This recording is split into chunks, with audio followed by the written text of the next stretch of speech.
We are live on Proline TV, the Our Football Network. We're talking about the Dallas Cowboys, and that means RJ Ochoa, Blogging the Boys, joins us here. And I guess I wish this was under better circumstances, RJ, but this was something that we obviously talked about just about a month ago. Not really ever believing that this would be the ultimate decision that would be made by the Cowboys, but maybe not a complete surprise based on how you've talked about Jerry Jones and how he's handled these types of situations before. So I'm going to get your initial take, RJ. And I want to remind everybody or let everybody know that you can right now check out a link in the description of this video where you can click the link and go directly to RJ's website, and it says RJ's reaction to the trade. It's a 40-minute video, and you get everything that RJ says, basically his feelings, analysis, and so forth. And you'll want to definitely check that out. So again, RJ, thanks for taking your time to do this and how busy you are. Appreciate it, Greg. And I think that the context that I'm experiencing is important. You've been kind enough to have me, despite the fact that I've got a landmine of 2 dogs in my office with me. I shot that video or did that show. My wife was working late on Thursday, and I was on solo dad duty. And I was on my way to pick my son up from school when the news broke. So it was one of those, like, I knew this was going to be just chaotic. And then my in-laws visited over the weekend, and that went into the Labor Day. And college football started. I wanted to watch, and at the moment, my house is being painted inside. So, like, that though is the most organized that my life has been, because the professional part of my life has been more chaotic than all of that. You're right. I didn't think this would happen. I think we all thought that it would follow the same script as far as Dak and CD were concerned, getting done maybe sometime for us in real time tomorrow or Thursday. I think that it seems pretty fair that some feelings got involved, some emotions, some rash decisions were made. And, I know our audience at Blogging the Boys is getting a bit tired of, we don't want to hear about Micah. Micah's a Packer, blah, blah, blah. And I completely get that. But this is contextually tied to everything that the Cowboys are going to do for a very long time. I mean, literally through 2027 is the second first-round pick that obviously Green Bay is sending. So that it was Green Bay, I mean, that's part of it all too. The team that has just like been the Cowboys' daddy in the playoffs for a long time. They have this weird incestuous relationship with them. Mike McCarthy, that the Packers won their Super Bowl, the most modern one in the Cowboys building. I mean, it's all this weird stuff. I really am still quite stunned that the Cowboys actually pulled it off. And there's no question that they're a worse football team. And I think if I feel anything passionately, it's that people are trying to logically process the explanations the Cowboys have offered. Mm-hmm. And like, let's be real. Like, yes, they said that they're doing this to improve their run defense because they have to say something. I mean, so it has just tugged and pulled and ached at every part of my brain, including shock and awe, which is, I think, what lies underneath it all. But was there a question as far as, because I didn't even have a chance to check out the press conference, was there a question at all regarding the timing of it? Why couldn't this have gotten done sooner? So, I mean, that was the type of press conference. When you're a Cowboys fan, everyone in your life, just like your phone is never more abuzz than when something terrible happens to the Cowboys. And so that was part of my overwhelm on Thursday. Was every person I've ever known, every person I ever walked past had a thought to share with me by way of a text or a DM. And this was the kind of press conference that they all watched. And everybody said, oh my gosh, this was a disaster. I mean, they were so tone deaf, and they said all these ridiculous things. And my response was like, dude, this is very normal. Like, this is a standard day for them. Normal for you and the Cowboy fans. Yeah. They could not logically defend anything for, whatever reason, whether it be accidental or intentional. Jerry kept referring to Micah as Michael. You may have seen them. He did that 4 times. And it felt intentional to me. I know some people believe it may have just been a slip of the tongue. But they can't justify us. And I think that they're still trying to. We're chatting on Tuesday. And earlier on Tuesday, there was this full press from ESPN there was the in-depth analysis on this in which the Avengers assemble. I don't know if you've read this yet, but Don Van Natta Jr., Seth Wickersham, Jeremy Fowler, and then they got the beat guys, Todd Archer and Rob Domofsky, to all chime in on this massive report. So really well sourced, really well done. And in this report, they talk about Kenny Clark, who the Cowboys said in that press conference, and they've said in different, avenues ever since the trade a week ago, he had to be involved. He was a mandatory piece. He helps improve their run defense. Okay, cool. I'll walk with you there. In this report, there is one sentence, Greg, that reads how the Cowboys view Clark to be a multi-year option for them. But within the same sentence says that his contract was appealing to them because they can release him in the offseason if they want to. Yeah. And maybe they redo a deal, they do a new one. But to that point, I would offer now you've given Kenny Clark some leverage because he knows you have to keep him to keep face with all this stuff. So there is no way that, and you simply cannot explain any of it. And that is truly and has been my biggest criticism of this team since the aforementioned Packers playoff loss in 2023, or I guess January of 24, because they have not done anything in one singular direction. What I often say is they don't have a North Star. I'm certain I've used that expression with you. I may disagree with your North Star. Even if your North Star is tanking, but at least all of your concentrated efforts are moving in that direction. That's not the case with the Cowboys. So many people, Greg, have said, I know you love college football and know how rich the 2026 and 27 draft classes are at the quarterback position specifically. Sure. And so many people have said, like, okay, well, this is clearly the move to, find the future franchise quarterback. I agree the Cowboys might be in the market for that, but you don't make a move of this seismic, nature towards finding the next franchise quarterback of your team a year after you just paid him. Like these are contradicting ideas. Like, so many people have tried to say, well, okay, they clearly are doing this. No, there is no clearly. On Thursday, they felt like trading away Micah Parsons. Yeah. Who knows what they'll feel like doing, on Friday or next Tuesday or whatever. They are. Jerry's line about waiting for leaves to fall, I think, is apt in that they are the leaf. I mean, they are the leaf, and that they float wherever the wind blows them, whatever direction it happens to be on that particular day. Was there anything, I heard somebody say something along the lines that Jerry Jones almost like admitted that this is not a winning season or something along that. Was there something along that line that he said? I think the Cowboys are coping pretty hard. I mean, and that's where this is strange. They don't do this. If there is like a common denominator of pattern or behavior, they don't tank. I mean, just look at last year, for example, when, everything was broken. You and I discussed that many times, but then Dak gets hurt. And so even if you are the, most ardent supporter, you recognize, okay, Dak's just gotten hurt. It's week 9. This season is cooked. And instead of saying at that time, let's play Trey Lance, even though he's in a contract year. We can determine whether or not he's somebody we want to have around. QB2, maybe we do a new deal with him, whatever. No, they insisted on playing Cooper Rush and only played Trey Lance in the season finale, which was silly. So I bring that up to say they didn't do that because that would have been a clear white flag of this season is over. We don't do that. We're playing Cooper Rush because we're trying to compete. And some of that was Mike McCarthy in the contract year and all this stuff. So no one will take you seriously if you are trying to present that you are a better football team today than you were last Wednesday when Micah was on your team. So that's why, you can only logically, and I use that word very, very loosely, deduce that this was just a matter of picking up your ball and going home the way that the Cowboys operate, obviously relative to a deal of this size. Okay, so let's spend the last remaining part of our interview going over and again, it wasn't designed this way, but let's talk about some of the what possibly be looked at as a positive down the road. How can the Cowboys, how can fans, how can they spin this eventually into a positive? And I'm taking this also from a little bit of what you talked about on the video about just potentially there's something to potentially look at here that could turn into a positive. So what is that? I think it's the mirror. That's the thing that you, if you are hoping against all hopes, right? Like if this is the one out of like 8 million scenarios that Doctor Strange saw, and this was the only chance, right, was to surrender the stone to, Thanos, and you just did that to the Green Bay Packers.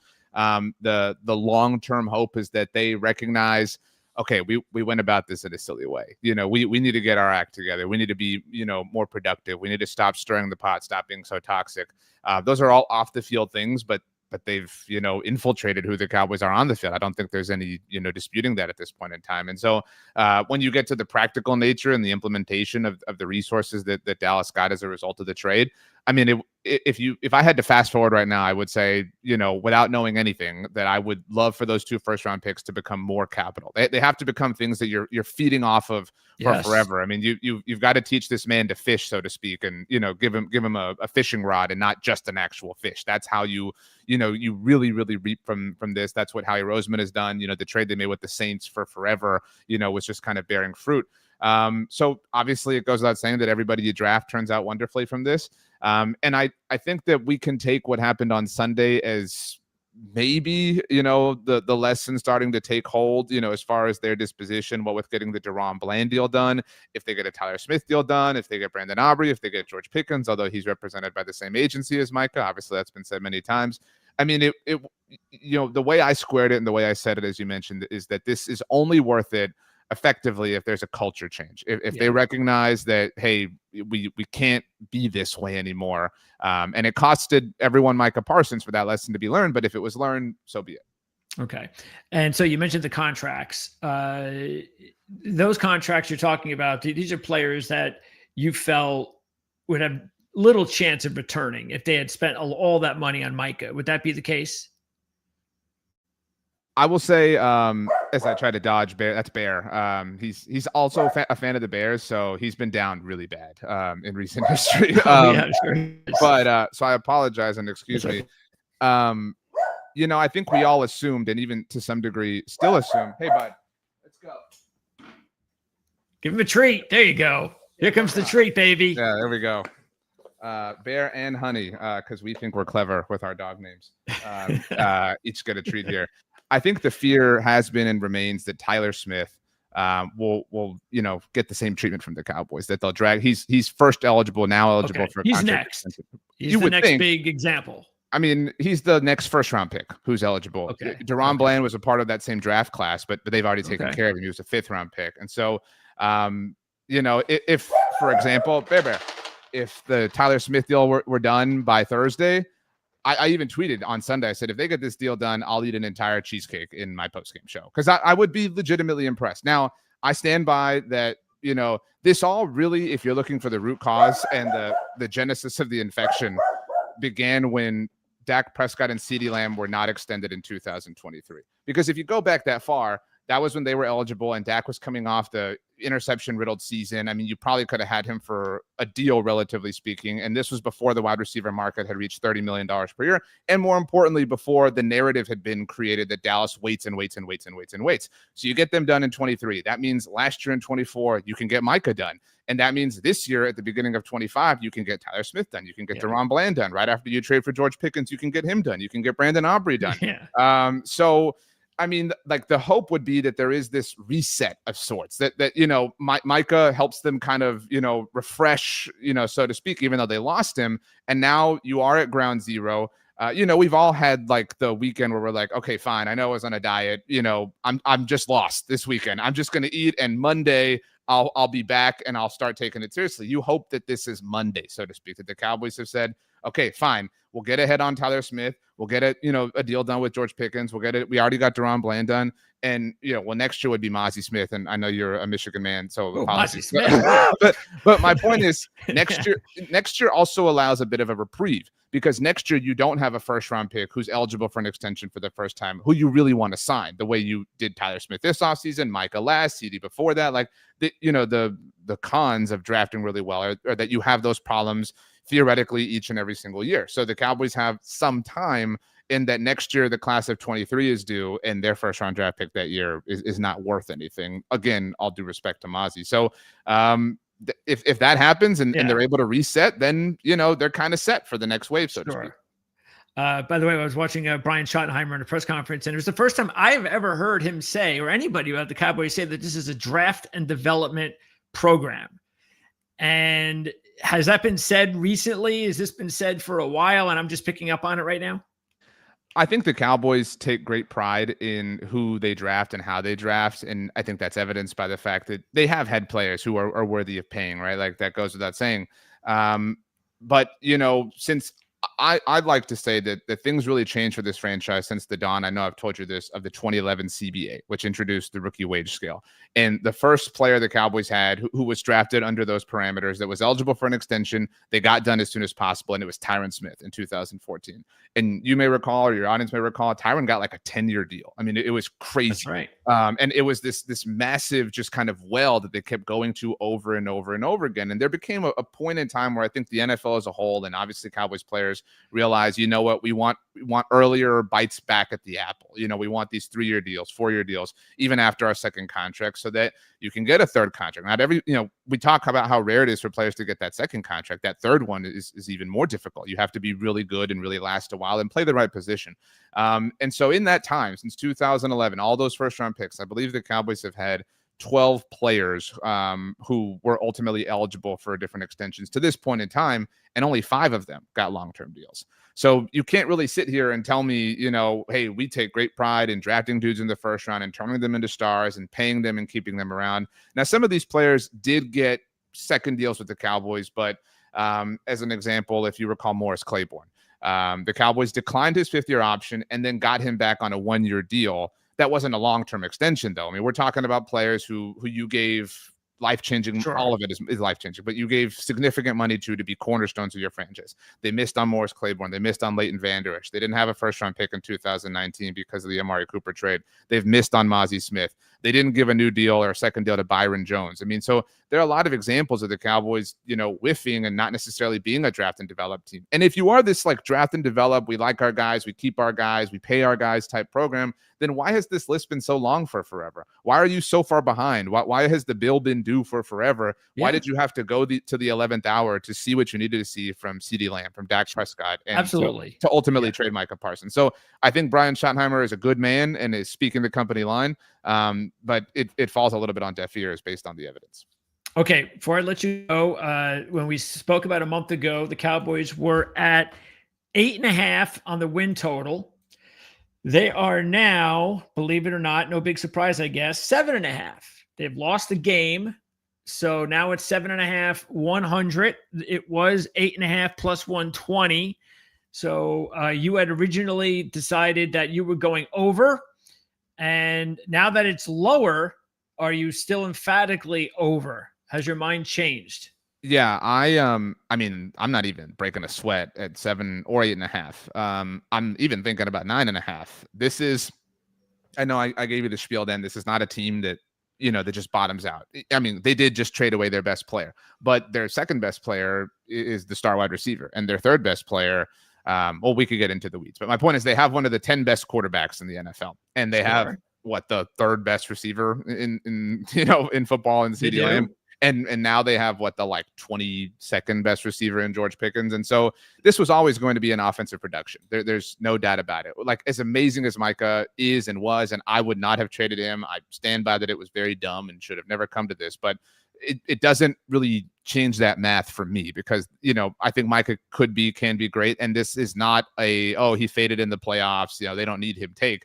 This is just this is the NFL in 2025. I mean, if you aren't lighting it up on offense, you don't have a chance. You can have any of the, I mean, I don't know who you think the best pass rusher is in the NFL. I think some people would say Myles Garrett. Their team stinks. I mean, and a lot of it is because they don't have those other qualities figured out. TJ Watt, I mean, Max Crosby, like the other players who got paid right before Micah Parsons. And I think the Packers will be very good because Jordan Love is very good. But you've got to have, somebody, there's been all sorts of discussion around this, and somebody said, knowing what you know now, would you have, done Micah and gotten rid of Dak? And I said, no. I mean, even though I think Micah is maybe the best pass rusher in the NFL and Dak might be the 10th best quarterback in the NFL, the quarterback is so important. I mean, the quarterback matters so much. And so I think that, I mean, I again, in no way is this a blessing in disguise, or is this good, or is this help? There's no cope going on in that sense, but the Cowboys still have George Pickens. And I think we all forgot that, or some people forgot that, just because this has taken up all of the oxygen in the room for 6 weeks now. And so I mean, I would not be shocked. I'm not going to pick the Cowboys to win on Thursday, to be clear. Sorry if I spoiled that, but I would not be shocked if on Friday morning, everybody's like, holy crap, George Pickens had, 143 yards on 6 catches for 2 touchdowns. How did they let Dak Prescott get this guy with CeeDee Lamb? And that's going to be the straw that stirs their drink. So I'll take over 8.5. And like I said, if I was feeling, I might hedge positively and go over 9.5 with just a little bit so that I'm protected either way. Okay, so you're going to go with a 9-8 or 10-7 season. Yeah, and I think they'll be. I mean, like, I'll ask you. I'll flip the script here. Name me the 7 teams who make the playoffs over the Cowboys right now. If you had to make that case, 'cause I don't think you can. I mean, like, you can pick your division winners and then 2 teams coming out of the NFC North. I mean, and no, I hear what you're saying because of the fact that maybe Washington and Philly both, but are 2 NFC West teams making it? I don't think so. So this comes down to the NFC South sending a second team, which I think we certainly don't believe. If I were to look at it, I would say Eagles, Packers, Washington, Lions. NFC West is 5 with Rams, I think. Tampa Bay 6. And then I think it's just wide open for the 7th spot. I don't look at it like the Cowboys don't have a shot at that 7th spot. That's what I'm saying. Like, it comes down to Dallas over JJ McCarthy's Vikings, who I am, again, Michigan man, but open question mark. We don't know. We don't. Yeah, know. Dallas over Ben Johnson's Chicago Bears, and maybe. I have no doubt that they're going to be better than the Bears. Yeah. So, like, that's my point. Is it comes down to that, and maybe even they leapfrog Washington in that discussion. Maybe they never know. Maybe they leapfrog who doesn't win the NFC North or whatever. Like, my point is, and where would you? I know I've asked you this before. Where would you rank Dak in NFC quarterbacks? Because that's ultimately what this question comes down to. Like you said, I think. Again, if I'm really sticking a lot of it is fantasy, but overall, if I'm just talking quarterbacks, you have to put him in the top 10, like you said. No, the NFC though. NFC. I think you've got, because the AFC's loaded. AFC has your top 4. You got Hurts. You debate because the team's so good. Right now, I think he's better than Love. Right now, I really do. So yeah, because after what Love did last year, I don't have confidence in him until he shows it to me. I think Love, what we saw at the end of that year, 2 years ago, I've seen. I don't know if I've seen Dak be that good, but I'm willing to say right now I would put him ahead of him. Then you've got Goff. I mean, Daniels is young, but he is a superstar in the making. No way, Purdy, Stafford. Now, again, are you talking about this year, or would I rather have him for the next 3 or 4 years than it's Prescott over Stafford? But if it's this year, even this year, I might take him because I got no idea about Stafford's health. That's what I'm saying. Like, every person who I think is like a duh over Dak, you can qualify. Like, Hurts won the Super Bowl MVP, in no way taken away, but he's on an amazing team and he has amazing coaches, right? So like we can contextualize it that way. Yes. Jared Goff just lost his amazing offensive coordinator. Is he going to be the same? That's a fair question. Jordan Love may be somebody who built a fortune off of embarrassing the Cowboys in the playoffs. That he would certainly not be the first person to do that. Matthew Stafford, does he have a back? Are we certain? Are we sure? Are we ever going to know? That's right. I mean, so my point is, like, if you look at it like I always forget the term for it, but the like line of succession for the president. Like, Dak is not far away from being the president in this respect. Like, even the best quarterback in the NFC South. I mean, I've never, and I promise this is not a woe is me, woe are the Cowboys thing, but Dak finished second in MVP voting 2 years ago, and we act like, and I know I've made this point to you, the whole world believes that the offensive play caller and head coach of that team was straight garbage. But I mean, but Dak sucks. Even though he had all this success, in spite of what everyone acknowledges was an anvil weighing around his neck. I mean, like, those things can't both be true. You know what I'm saying? Like, it can't be that Dak is terrible, he's not good, and Mike McCarthy sucked, and they had this high level of success. Something has to have been right. And if it is Dak Prescott, and now he's been fortified by having George Pickens on his team, and his defense sucks more, he's gonna have to be Dak Prescott to an even larger degree. That's true. That's why I'm saying, like, I would take them in a lot of respects. Now, they've got to play the Eagles twice, and who knows if Washington is for real or if there is regression to the mean. Like, there are a number of questions, but that's why I know I've told you this before, and I don't mean to just repeat myself, but people just hear the Cowboys sometimes. People just hear the screaming and the memes and the noise and the Facebook posts. And so who they are, you have to strip a lot of that away sometimes to fully get to the truth, I think. Well, that's why I want to have you on. I mean, it's, and that's why I love having these types of discussions, because you are around this team as a fan and as a reporter for as long as obviously you can recall. And the fact is that all of us haven't.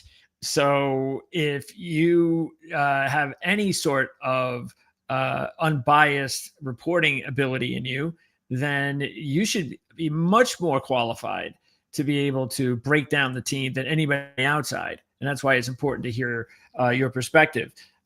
This line has jumped 1.5 points.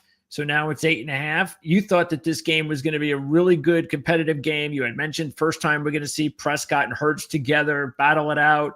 Looks like that's what we're going to see. So you just already said not going to win this game. Are they going to be in the game?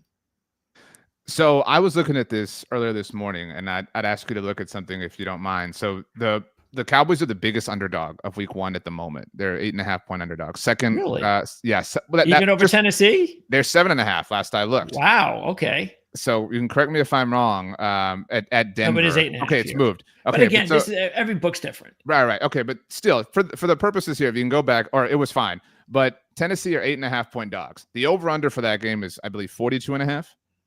I think that's what it was. Under is 42.5. Okay, and if you look, the over/under for the Cowboys game is 47.5. I would imagine that I haven't looked at this, but the Cowboys-Eagles game has among the highest over/unders for the week. So how is it possible that I mean, like, again, you could just scroll and look. It's higher than these. It's tied just with tied. Bengals, Browns, Cincinnati, Cleveland, which is no surprise. Higher than Steelers and your Jets. Just a little higher here. We've got another one that ties it. Bucks, Falcons, and another Dolphins, Colts. Okay, we got another one.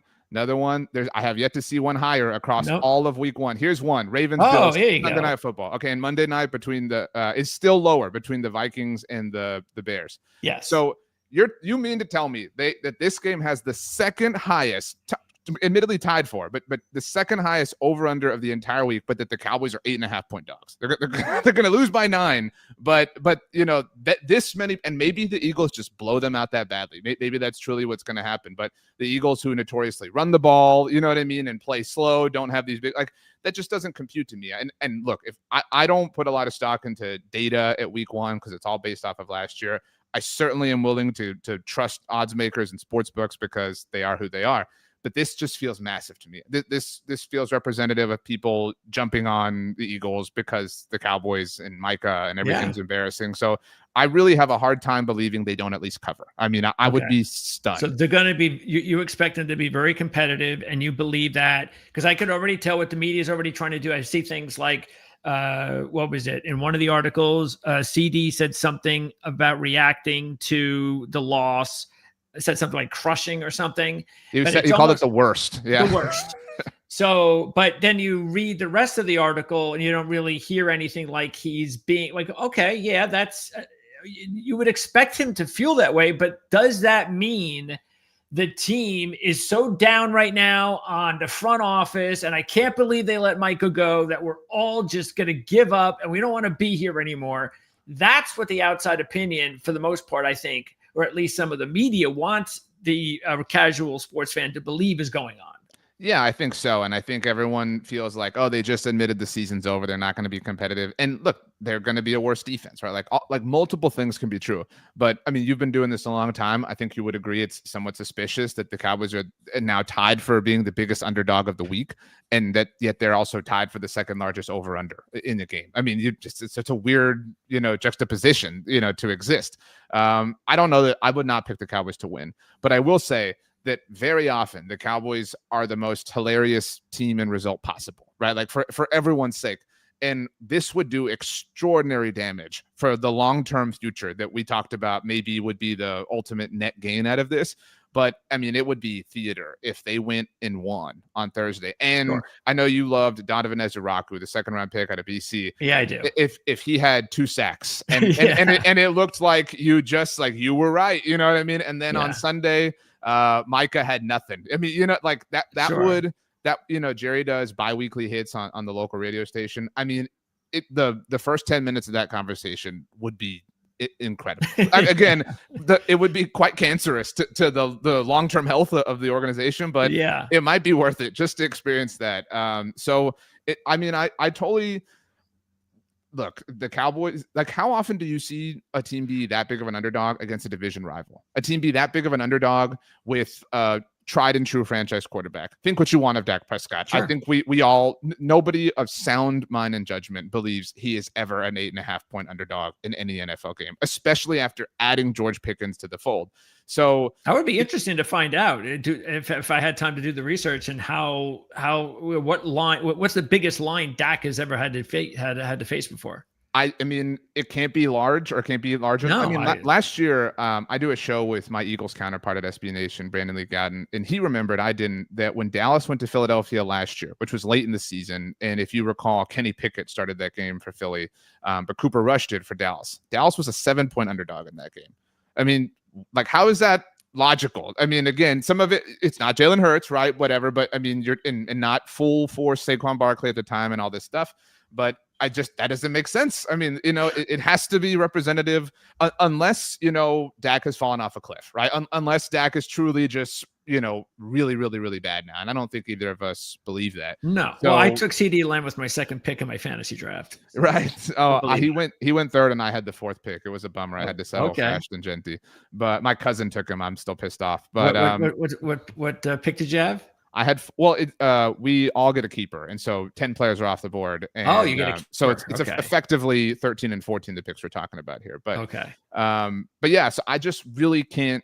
It doesn't pass the smell test to me. Again, the Cowboys might lose. I'm not trying to. But don't you think it's going to be one or the other? Don't you think it's going to be either something where, and that doesn't mean that next week they won't come out and be just fine. It was just one game. Maybe everything happened too soon, too close to the game, that it just distracted them a little bit. And then all of a sudden they're fine after this. Who do they play next week? They play the Giants at home. The Giants. So they're fine, which is entirely possible. I can see that, or I can see also the other scenario that you painted, which is, how do you know that this game isn't going to go down to the fourth quarter and the Cowboys aren't going to have a chance to win? So as we kind of consider that, and I'm partly using this for my own personal, purpose to look forward. I mean, if they win on Thursday, the Cowboys are starting the season off 2-0. We agree. There's no way they lose. If they beat the Eagles, it would be hard to imagine because it's home. Yeah, the Giants game is at home. Yes, it would be hard to imagine home opener. They lose to the Giants, correct? Right. So the Packers host the Lions on Sunday. They do. And I mean, and again, we have a lot of questions about Detroit, lots of change, lots of turnover, etc. And then they host Washington. That's their second game. Micah's old friend, Dan Quinn, right? Like, and so, I mean, like, just squint your eyes a little bit, and it's week 3, and the Cowboys are 2-0, and the Packers are 0-2. Oh, they're playing week 3. Okay. Oh, they play week 4. They play week 4. Week 4. Okay. And so, I mean, that would be just insane. And the only real, kind of leap, and it's a big one, is that Dallas would beat Philadelphia on Thursday night. And they will probably lose, but I would offer that they've never entered a Philly game for them at Philadelphia under better circumstances for themselves, because it's the ultimate can't lose, right? Like if you get blasted, so what? You haven't won anything in 30 years. You just traded Micah. You suck. Stephen A. is going to scream about you. That could be a rallying cry that we've seen many times before. Right. And this is Philly's banner night. And with the moment the schedule came out, it was, we get to raise the banner in front of the Cowboys. And every dude on the Cowboys is like, man, I don't even like football anymore. Like, it's just like, this sucks. Like, get me out of here. Like, nobody wants to be there. And I think that's why, I mean, this is going to tell us a lot about the Cowboys and kind of what kind of spine they have. Because they are, I've told you before, I'm a Houston Astros fan, and the scandal of all of that really kind of strengthened them in the sense that there's not a ballpark they go to where they're phased. I mean, they've heard everything that you could possibly hear, and it's kind of calloused them in a great way for a competitor. And so this is in no way a flex or no way a cope, but if anyone is weirdly suited to handle the Micah fallout stuff in a strength building way, it might be the Dallas Cowboys, because their owners have baptized them by fire one too many times. Yeah, and they do seem to be, if you're betting on the Cowboys, this is when you want to bet on the Cowboys. You don't like betting on the Cowboys when they're favored to win, expected to win these big games. They'll lose before before the championship game. I'm right there with you. Like, let's that's a January discussion. But right now, this would, again, like, do you find it within the realm of impossibility? Absolutely. The Dak throws for 327, 4 touchdowns, and the Eagles look bewildered, and everybody says, how did this happen? Oh my gosh. And Jerry's, soaking up all the fame and notoriety. Let's keep in mind too, that the biggest weakness the Eagles have is their secondary. So we would expect a pretty high scoring game. And I think we're going to find out early in the game. I think we'll know in the first quarter, probably even the first series of the Cowboys or two, on whether, what's the atmosphere like with that team offensively and defensively. I think we're going to find out right away. I saw this morning that Nick Sirianni is not going to have the Eagles out there for the banner lifting. I've really come around. I think we've all kind of come around on Sirianni. Like, we all recognize he's a weirdo, but he's a pretty good football coach.